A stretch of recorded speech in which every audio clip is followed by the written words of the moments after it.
In this video, I'm going to show you guys how to clean a dirty volume control. This can go for CB radios, home stereos. I just happen to have a CB radio on the table here that needs some help. So I just thought I would show you how I take care of that. And I use a few things. I use Deox D5. Sometimes I'll back it up with a little G5. If you don't have that, that's no problem. And then I have actually a full can and an empty can of CRC QD electronic cleaner. So anyway, what I usually do is I will clean the pot with the electronic cleaner. That's safe for these pots. I've never had any problems with those eating those up. Safe for plastic, etc., etc. I mean, that's made for electronics. And then I back that up after I've cleaned it with the electronic cleaner. I back it up with some D5. That helps finish it off. It cleans it up a little bit and lubricates it as it does it. It will also protect the surface later on. And then now this may be overboard, but I'll sometimes back it up with a shot of G5 here. And I like this stuff. This stuff seems to kind of just like top this off as far as, you know, just my repair seems to last longer like that. Doing it this way for 35 plus years. And I've never had a problem, never eaten up a pot or anything like that. So here's what we're gonna do. We'll listen to the issue first. Okay.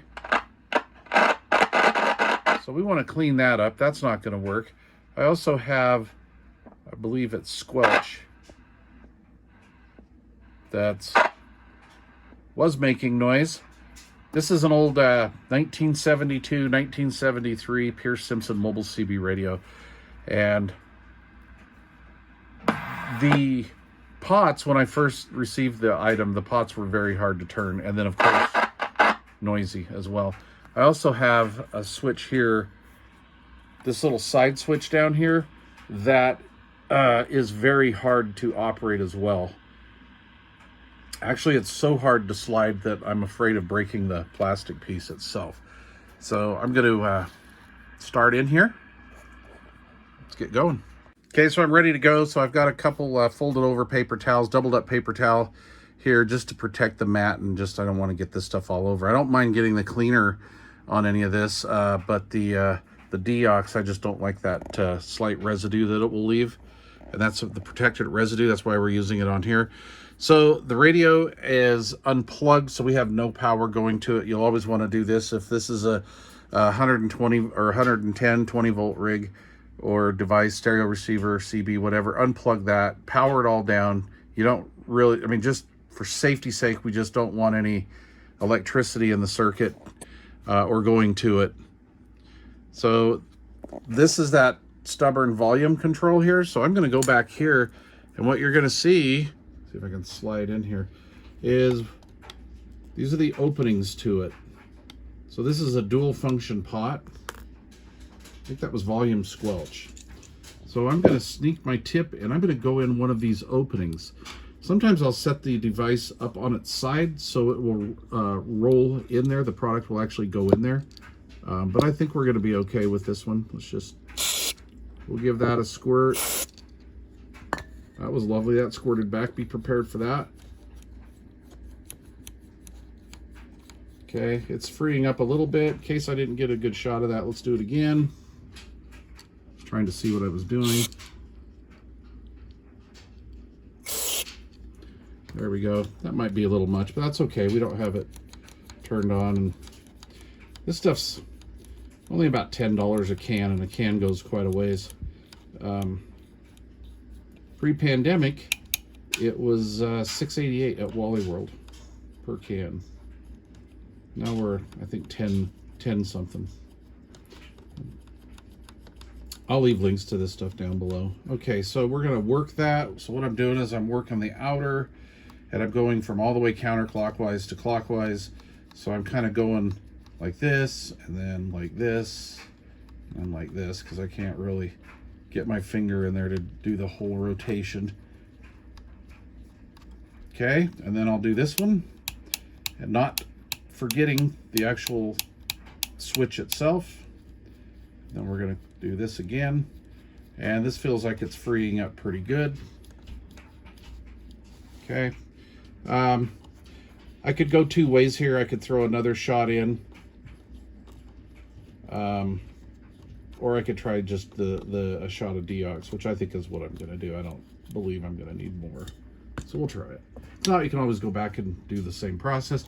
So I'm going to get the D5 in here. Give it just a little squirt. Don't want to make a mess. Stuff kind of goes a long way, but you don't need to be cheap with it. I'd do a better job if I wasn't trying to hold the camera too. So we'll start with the inner knob. She's freeing up a little bit better. Okay, we'll go to the outer knob now. And almost all the way clockwise, it was a little rough. So what I'm doing again is I'm like going back here to fully counterclockwise, and then I'm turning it X amount of degrees.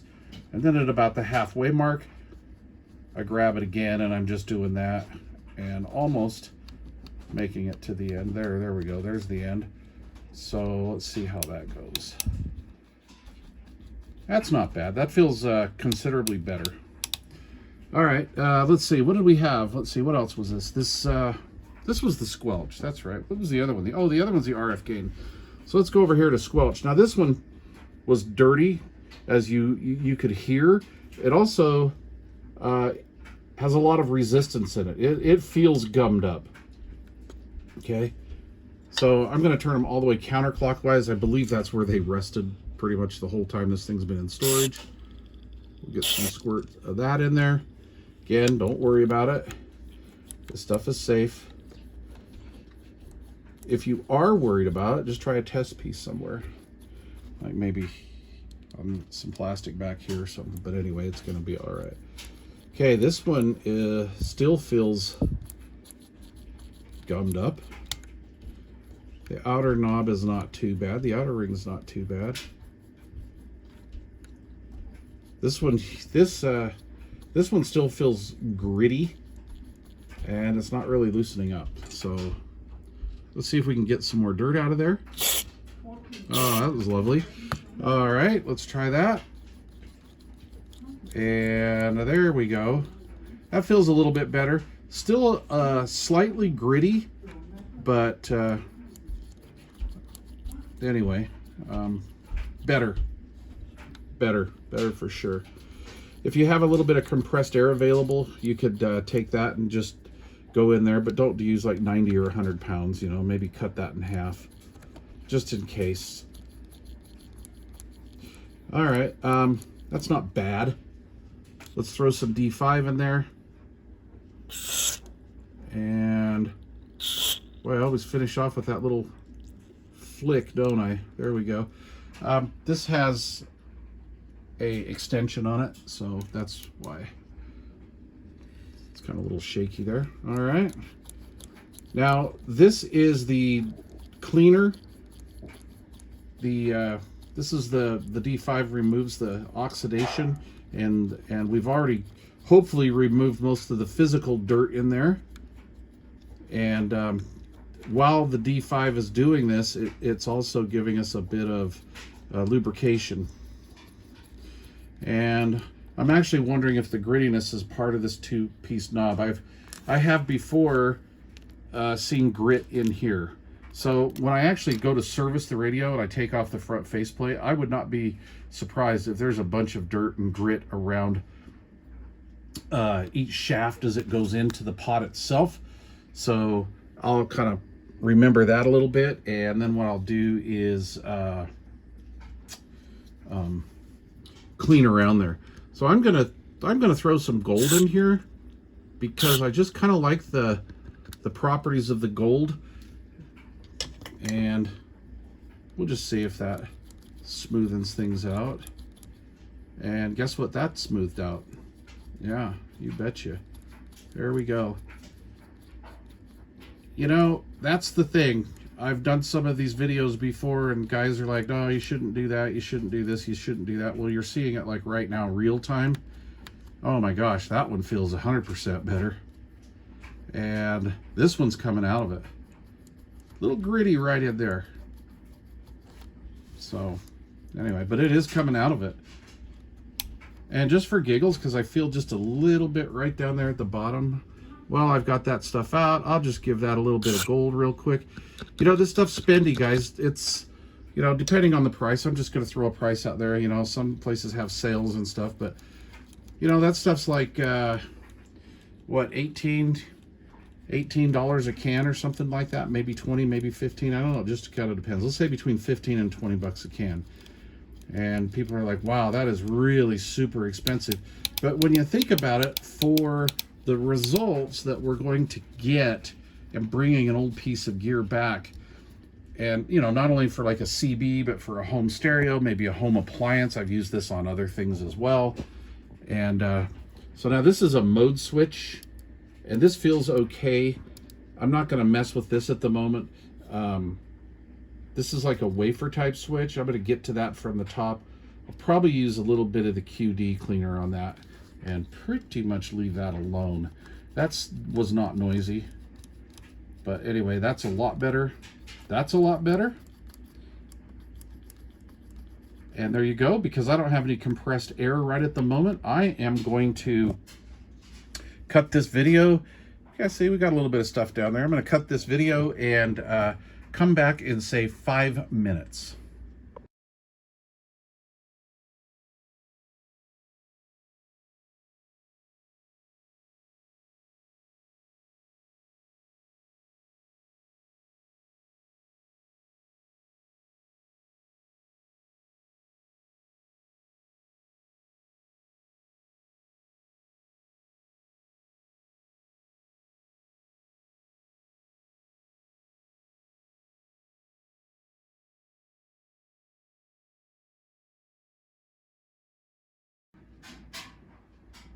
All right.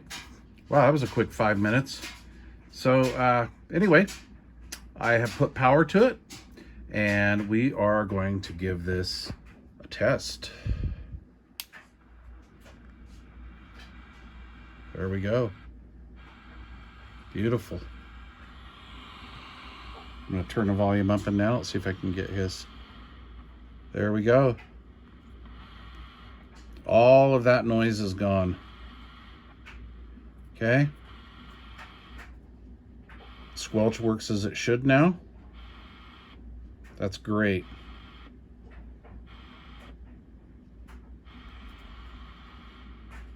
Very nice. Very good. I'm very happy with that. This SWR switch is very, it's clicking now. It's very hard to get to slide. So I have the switch all the way down. So we've got this little opening right here. What I'm going to do is I'm going to, we have the cut the power, so no power to it. So I'm going to get the QD cleaner out again. And we're going to get in there. We're going to kind of goosh that. Look at that. We had some dirt that flipped out of there. That's cool. There we go. Look at this. I can do this with one hand now. Very nice. Very nice. Much better. Okay, so I'm going to work this back and forth. I'll try to do it while I'm holding the camera. That's not working very well. There we go. Okay, feeling a little crunchy again, so I'll put it to the end of its travel there. There we go. Yeah, we did have a little piece of dirt that flew out of there. That was kind of cool. All right, there we go. Okay, I like it. That feels much better. Okay, let's take some deox and squirt in there. You know, we could do two things here. We could get a little bit of compressed air and possibly clear the rest of that out. I'm just going to do it manually. There we go. Look, there's a little dirt spewgie that came out of there. So let's hit it with some D5. Might get a little bit of kickback. There we go. We're all right. And let's work that in. So let me see if I can hold this camera again. Should have got a tripod. Oh yeah, 100% better. See a little bit splash out there? That's all good. In fact, seeing as it did that, let's physically set this up and let's give this just a little bit more, just to push, come on, just to push whatever else is in there. No, oh, I have the switch up, I believe. Let me look. Yes. Okay, there we go. We got to get down in there. All right. Come on. This is harder than I thought. Okay, we'll work that a second. I don't know if we gained anything by that, but I'll sleep better tonight knowing that. And then what I'll do is I'll just back it up for giggles here with some gold. Just because I've done this like this in the past, that I've had extremely good results. What I was saying earlier in the video, you know, these can be like $15 to $20 a can, right? But you can also do other things. I mean, this isn't just for like cleaning pots and stuff like this, and like radios and stuff, but electronic switches, maybe something in a household appliance or something. It's just really good to have this stuff laying around. And because they're so expensive, even back in the day when I was really young, you know, that was expensive. I think they were like $13 a can back in the day. And I would go very sparingly with it. The problem was the can would actually depressurize before I ever finished using the product. So I just learned to do a better job and a longer lasting job. You don't need to be so stingy with it. You can be somewhat liberal with it and just kind of get it in there and get your stuff done. Anyway, there you go. That is a very successful project. Now I can do the alignment on this radio. I wanted all this to be right before I start doing the alignment and the critical measurements on it. We can't have that with, you know, intermittent voltages possibly, or any of those side effects. So anyway, please leave questions or comments down below, and thanks for watching.